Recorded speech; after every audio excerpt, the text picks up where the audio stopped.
Am I doing enough? What could I do differently? Was that the right approach?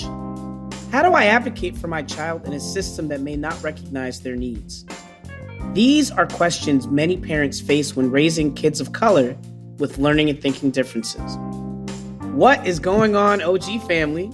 Welcome to a new episode of The Opportunity Gap. I am your host, Julian. Today, family, we are so fortunate and blessed to have a special guest with us. We are joined today by Dr. Larry Jones. He is a retired pediatrician and a proud father of children with ADHD. Dr. Larry is a twice exceptional individual himself, and he's completed medical education and practiced pediatrics long before his own ADHD diagnosis. He's here to share his personal story and insights on what he'd do differently parenting kids with ADHD. Dr. Larry, welcome to the show. We are so glad to have you with us. Thank you very much for having me. I appreciate it. So, Dr. Larry, I'm really curious to hear about your own personal journey, right? Thinking about your own life story. Specifically, you're a father and you raised children who had been diagnosed with ADHD. I know you're on the other side now where you have grown children. And I'm interested to know some of the challenges that you and your wife experienced when they were younger, parenting children with ADHD. Okay, so let's sort of set the stage here. When I graduated from medical school in 1976, we were actually taught that ADHD ended in adolescence. That was the prevailing thought. And I went to Johns Hopkins Medical School, which is supposed to be the best in the country. But at that time, the knowledge was so limited in terms of ADHD. So I never really had any direct contact with persons with ADHD until actually I began my pediatric practice. And then later realized, and this several years after that, before realizing that my children had it as well. And the youngest child was found first. Then we went back to look at the other two. You just said that you had graduated from one of the top medical schools in the country, and they didn't even have accurate information. So I can only imagine what it would be like to, try to parent in an environment like that for children that were diagnosed with something that the medical community didn't really have information about. So I'm wondering, as a parent, what was that like trying to figure that out as you went along? Well, the first child presented with reading difficulties. That was my oldest son. Picked up about third grade. Mm-hmm. So we're talking about 1985. He had difficulty with reading. So we addressed that, it's a bit concerning. But we put him in special education for reading, which would take him out of his class maybe one day a week, but was concentrated in the summers. So by sixth grade, he was reading just fine. But other kinds of things began to appear, such as what I call the seesaw grades. Do well first quarter, worse the second quarter.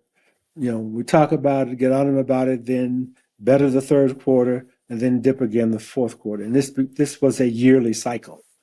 So didn't really think of ADHD even at that point. But then third child, who had been the most difficult to raise, but had calmed down by ninth grade, was in private school, and with parent-teacher conference, they were doing ACT prep starting in ninth grade.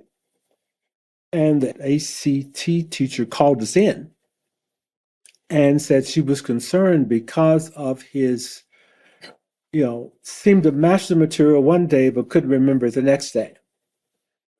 And really said it out loud, felt that he might have ADHD. So she referred us to a psychologist for testing. So we were able to get him tested, and he challenged me to do the same test. Now I'm with the therapist. Oh, wait, hold on. So now I would just want to make sure I'm Mhm. catching what you're saying. Listeners, Dr. Larry completed his own medical education and was a practicing pediatrician for a long time, yet his son convinced him to go and get evaluated himself. That's correct. So tell me, how did that happen? How did that come about? Right. Well, I mean, I'm sort of in this embarrassing situation, and it's like a challenge. So, no, of course, I don't have ADHD. So I took the test and ended up scoring pretty much the same as he did at that time using that eye movement test. So, Mm-hmm. but I'm still in denial. How could I possibly have ADHD? I just, finished medical school. I'm in great medical practice. It's not possible. Well, over time, it became clear to me that I too had significant manifestations of ADHD and was struggling with it in different kind of ways. One, in terms of once I finished with the medical practice during the course of the day, I mean, I'm completely washed out. I can do almost nothing in the evenings. I mean, I get the kids ready for bed, get them all bathed and everything, and get them all in. But I obviously had a great wife who basically took up a lot of the slack in terms of many of the things, including the back office management for that practice. Because I couldn't manage the accounts and all of that stuff and still do the upfront work. That's sort of beyond my capacity. So fortunately, she was a business Mm. school graduate and basically assisted me with that. But it all came to the final head in terms of when I was attempting to make that transition from the medical practice into a more structured corporate setting. And I couldn't stay awake with the boss in the room. I mean, I literally Wow. would pinch myself, I would try to take notes, and it would just be a bunch of scribble that I was totally useless. So it was at that point I really figured out that if I was going to succeed in that environment, that I was going to have to go on medication. And that was when I started on Adderall for myself. Mm-hmm. Let me stop you right there. One, thank you for being vulnerable enough to share, your story and your personal experience. Listeners, Dr. Larry is a Black male, and we talk a lot about how, on this show at least, how the experience of Black men in various professions, especially in the medical profession, it's a different experience than others may have. And knowing that ADHD in the Black community for a very long time was not spoken about, or there's a stigma attached to that diagnosis and even those letters, ADHD. I'm wondering, Dr. Larry, how did it make you feel when you did go about getting the diagnosis and you did start taking medication in this high stress job, raising kids as a Black man in the 80s and 90s? I'm wondering what feelings did come about for you navigating that situation? One of the things that set in over time was this sense of imposter syndrome. Do I really belong here? Am I worthy for this role? I feel that way every day of my life, Dr. Larry. So I feel that. I feel that heavy. In addition, I felt that I had to hide it. It was not something that I felt comfortable discussing, outside of home. It was not until after retirement, really, that I really began to tell anyone else other than very close friends that I had ADHD. I wouldn't dare mention it at a job. Mm, interesting. And so you go from almost hiding it, right? Like not speaking about it in public, and then you decide you're going to go to the whole other level. Because not only did you share, but you and your wife decided to write a whole book about your experience. The book is titled Falling Through the Ceiling, Our ADHD Family Memoir. And in the memoir, you and your wife said, and I quote, "What we did and what we didn't do to help our sons didn't work many times. The behavior simply continued and morphed. If we had to do it all over again, we would have done things better and differently." So, my question to you, Dr. Larry, based on your quote, what would you have done better and differently?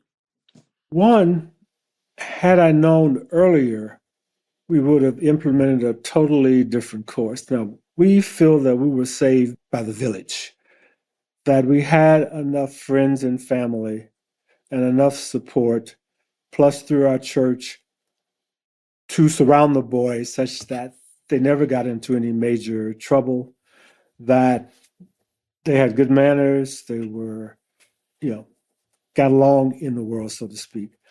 But we could have implemented a lot of things differently. My experience at that point in time was with one adult with ADHD who happened to be one of my clinical professors in my training program, where there was a newspaper article written about her having ADHD and then almost 100% turnaround after she started on medication.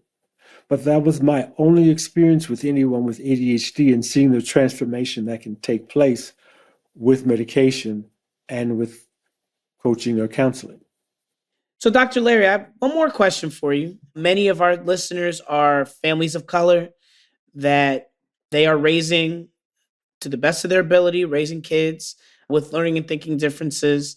If you could give, two or three concrete examples of some advice that you would have for them to be successful like you have been, what would you say to Okay. them?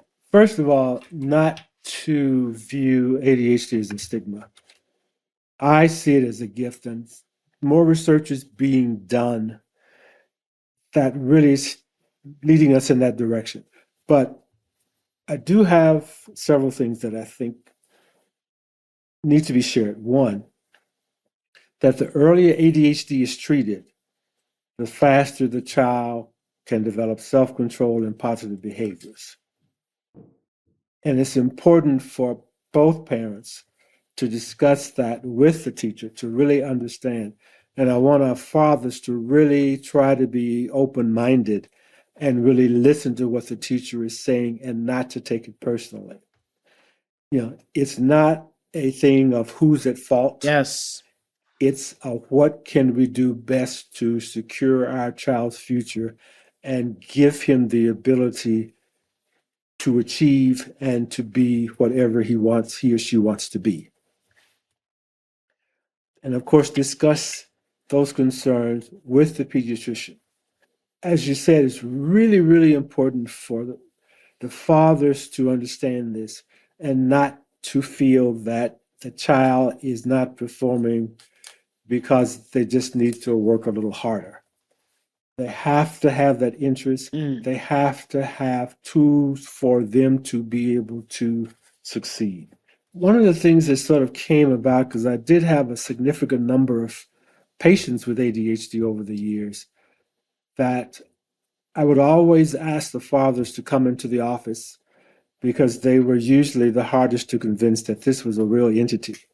But once I got them into the office, I could explain it to them in a way that the ADHD child, untreated, is probably only mentally present in the classroom 50% of the time, either because of distraction, impulsivity, or maybe even hyperactivity. So if your child is doing average grades, really only being there 50% of the time, think what he can do if yes. Imagine, yes. Exactly. Imagine what they could do with the proper treatment plan. Yes. That's a great way to frame it too, that it's almost not giving the child full access to their true potential if there's not a program in place. Yes. And, really also understanding that a child with ADHD is going to impact the entire family. The whole family will be involved. So quickly as possible, putting things into place to try to normalize the situation such that older or younger children are not feeling left out or that they're getting less attention than their ADHD siblings. Dr. Larry, this is season 4 of The Opportunity Gap, and you are the first guest out of, I don't know, we probably have 40 episodes, and you're the first guest to mention the idea of thinking about siblings. And I appreciate that because that is such a well documented point, and we haven't stressed that enough. Yes. It's the entire family, and our siblings especially need to be brought in so that support can be given for everybody. I just have to say, Dr. Larry, that I'm looking forward to digging into your book. I'm looking forward to learning more about your journey and your career. I think that just in the short time I've gotten to speak to you, the knowledge and the wisdom and the experience just comes through in the words that you share with us. And I think for our listeners, it's comforting to hear that somebody from a different generation was able to navigate this without the support that we now have. Right? Just the fact that you were able to raise up these boys in a way where they turned out successful, you and your wife are successful, and you've chosen to use your retirement to support others. I just want to say thank you from everybody out there, especially the Understood family. I really appreciate you sharing your story, sharing your life, sharing the vulnerable situations you went through. If I might thank just you. make one final comment, I could not have done it without Of course. a very loving and supportive wife. Well, Miss Audrey, I've not met you, but thank you, Miss Audrey, for helping Dr. Larry achieve all that he's been able to achieve and pushing him to make sure that this book was written. OG family, I hope that you found inspiration and practical insights in today's episode. I know I really did, and I really cannot wait to dive into the book. Dr. Larry and Miss Audrey's book. It is called Falling Through the Ceiling, Our ADHD Family Memoir. We're going to make sure we link this in the show notes. We appreciate all of you for listening. And Dr. Larry Jones, thank you so much for joining us. I appreciate you, brother. Thank you very much for having me. It was a pleasure. Thanks so much for listening today. We love hearing from our listeners. So if you have any thoughts about today's episode, you can email us at opportunitygap@understood.org. And be sure to check out the show notes for links and resources to anything we mentioned in the episode. This show is brought to you by Understood.org. Understood is a nonprofit organization dedicated to empowering people with learning and thinking differences like ADHD and dyslexia. The Opportunity Gap is produced by The Tara Drinks and edited by Daniela Teo Garzon. Our theme music was written by Justin D. Wright, who also mixes the show. Ash Beecher is our supervising producer. Brianna Barry is our production director. Neil Drumming is our editorial director. Our executive directors are Laura Key, Scott Kocher, and Seth Melnick. Thanks again for listening.